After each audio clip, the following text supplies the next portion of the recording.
নমস্কার বন্ধুরা, নবদিগন্ত চ্যানেলের পক্ষ থেকে আপনাদের সকলকে জানাই স্বাগতম।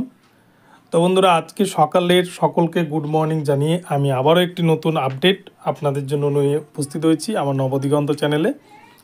তো আজকে আমি আপনাদেরকে যে আপডেটটি দিতে চলেছি মূলত সেটি হচ্ছে সারা ভারতবর্ষ জুড়ে যে সমস্যা তৈরি করেছে এনসিটিই এবং কেন্দ্রীয় শিক্ষা মন্ত্রক, যে জায়গাটায় কিন্তু বিএডদের যে নিযুক্তি হয়েছে এতদিনে 2018 সালের 28 জুনের যে গেজেট এনসিটি, সেই গেজেটের পর থেকে যত নিয়োগ হয়েছে সারা ভারতবর্ষ জুড়ে বিএডদের, তাদের ব্রিজ কোর্স নিয়ে একটি সমস্যা তৈরি হয়েছে। তো আজকে সুপ্রিম কোর্টে বিচারপতি অনিরুদ্ধ বোস এবং বিচারপতি সুধাংশু দুলিয়ার বেঞ্চে মামলা উঠতে চলেছে। কোন কোন বিষয় হতে চলেছে, কি বিষয় হতে চলেছে, পশ্চিমবঙ্গের 16,500 রিক্রুটমেন্টের বিএড ক্যান্ডিডেটরা কতটা সেফ, এবং এছাড়াও ছত্তিশগড়ের যে বিএড ক্যান্ডিডেটদেরকে বাতিল করে দেওয়া হয়েছে তারা তাদের চাকরি ফিরে পাবে কিনা, সমস্ত বিষয় কিন্তু আপনাদেরকে আমি ভিডিওর মাধ্যমে আলোচনা করে বলবো।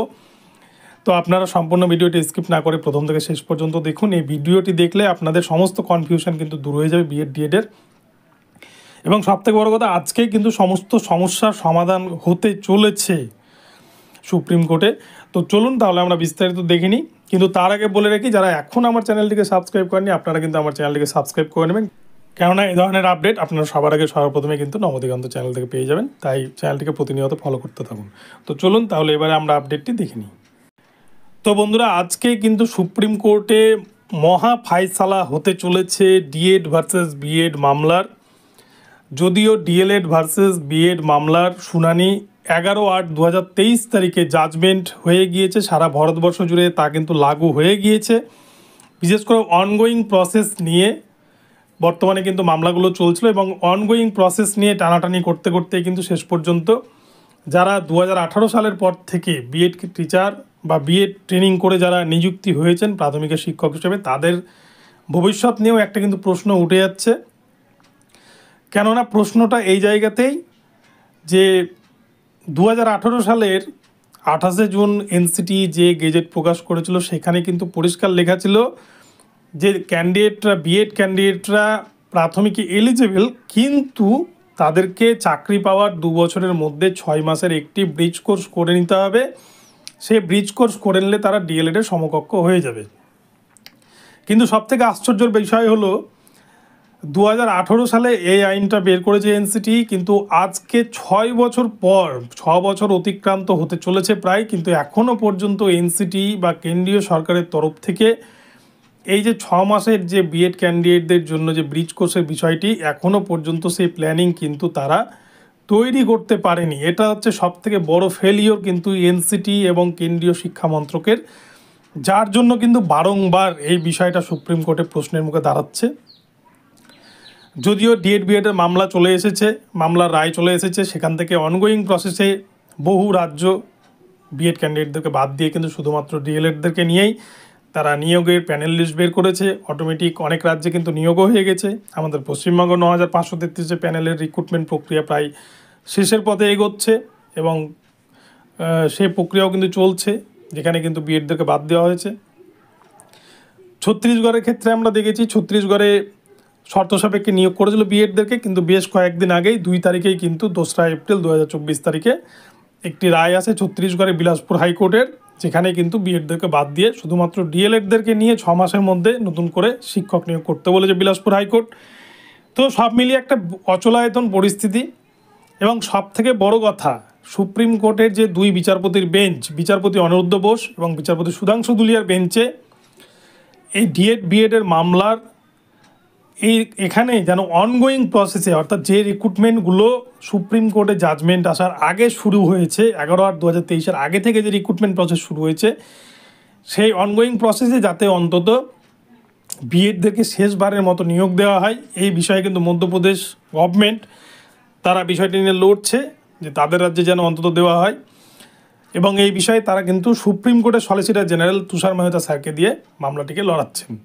তো আজকে তুষার মেহতা স্যার মামলাটিতে আজকে কিন্তু থাকছেন, এমনটাই খবর পাওয়া যাচ্ছে। এবং আজকে এই মামলাটি দুপুর 2টোর পরে বিচারপতি সুধাংশু ধুলিয়া এবং বিচারপতি অনিরুদ্ধ বোসের বেঞ্চে বিএড ভার্সেস ডিএড মামলা উঠতে চলেছে। এবং আজকেই কিন্তু ফাইনাল জাজমেন্ট অনগোয়িং প্রসেস। এবং তার আগে 2018 সালের পর থেকে 2023 অর্থাৎ 11/8/2023-এর মধ্যে যত বিএড ক্যান্ডিডেট নিযুক্ত হয়েছে, যাদের ব্রিজ কোর্স এখনও হয়নি, তাদের ভবিষ্যৎ কি, এই দুটো বিষয় কিন্তু আজকে নির্দিষ্ট করবে সুপ্রিম কোর্ট।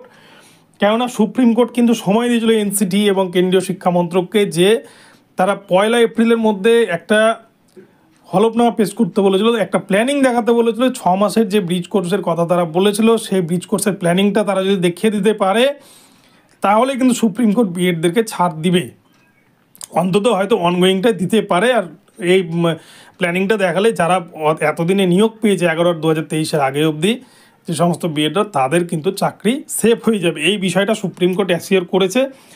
কিন্তু 1 তারিখের মামলাটা যখন গত 4 তারিখে 4 এপ্রিল 2024 তারিখে মামলাটি ওঠে, সেদিন কিন্তু এনসিটি এবং কেন্দ্রীয় শিক্ষা মন্ত্রক MHRDর পক্ষ থেকে সেরকমভাবে কোনো উদ্যোগ নেওয়া হয় না। এবং তারা কিন্তু সেদিনও সেই যে প্ল্যানিংয়ের কথা সুপ্রিম কোর্টের বিচারপতিদ্বয় বলেছিলেন যে ব্রিজ কোর্সের প্ল্যানিং দেখালে বিএডরা সেফ হয়ে যাবে, সেই প্ল্যানিং কিন্তু তারা 4 তারিখে দেখাতে পারেনি।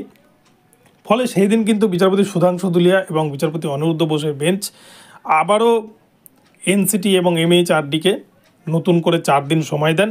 এবং এটাই কিন্তু শেষ সুযোগ, অর্থাৎ আজকে 8 তারিখের মধ্যে, 8 এপ্রিল 2024 তারিখের মধ্যে সুপ্রিম কোর্টে একটা হলফনামা পেশ করতে বলে, যেখানে তারা ব্রিজ কোর্সের বিষয়টিকে কী করে প্ল্যানিং করছে, 6 মাসের যে ব্রিজ কোর্সটা তারা রেখেছিল, একটা রাস্তা দেখা অন্তত যেটাতে তারা বিএডরা যেন সেফ হয়ে যায়। এই বিষয়টাই খালি সুপ্রিম কোর্ট কিন্তু চাইছে। সুপ্রিম কোর্টও চাইছে না যে বিএডদেরকে যাতে বাদ দেওয়া হয়, বা বিএড যে সমস্ত টিচার নিয়োগ হয়েছে তাদেরকে যেন বাদ দেওয়া হয়, এটা সুপ্রিম কোর্টও চাইছে না। কেননা এটাতে কিন্তু একটা বিশৃঙ্খল পরিস্থিতি তৈরি হবে।